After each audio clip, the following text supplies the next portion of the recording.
কেন্দ্রীয় শিক্ষামন্ত্রী পদ থেকে ইস্তফা দিলেন ধর্মেন্দ্র প্রধান।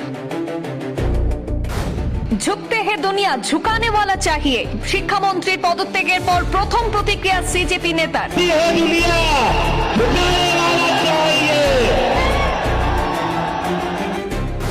ককরোচ জনতা পার্টির আন্দোলনের মুখে অবশেষে নতি স্বীকার করতেই হলো কেন্দ্রকে।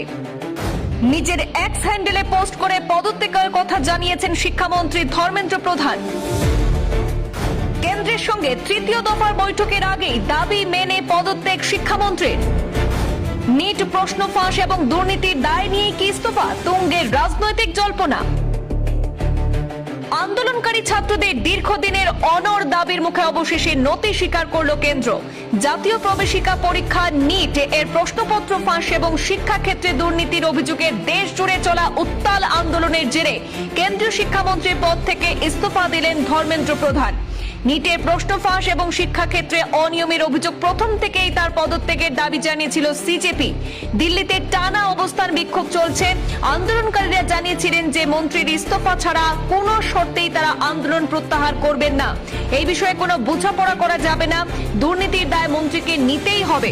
সরকারের সঙ্গে সিজেপির প্রতিনিধিদের দু দফা বৈঠক হয়েছে, কিন্তু আন্দোলনকারীরা তাদের দাবিতে অনড় ছিলেন। অবশেষে আজ শনিবার তৃতীয় দফার আলোচনা হওয়ার কথা ছিল, তার আগেই ইস্তফা দিলেন শিক্ষামন্ত্রী ধর্মেন্দ্র প্রধান। এক স্যান্ডেলে দীর্ঘ পোস্ট করে ধর্মেন্দ্র প্রধান তার পদত্যাগের কথা জানিয়েছেন। তিনি লিখেছেন, দেশের যুবদের আকাঙ্ক্ষা, অনুভব এবং আশা প্রত্যাশার প্রতি গভীর সম্মান জানাই। ভারতের তরুণ প্রজন্মের স্বপ্ন বাস্তবায়ন করা আমাদের রাজনৈতিক এবং সামাজিক জীবনের একটি নৈতিক অঙ্গীকার।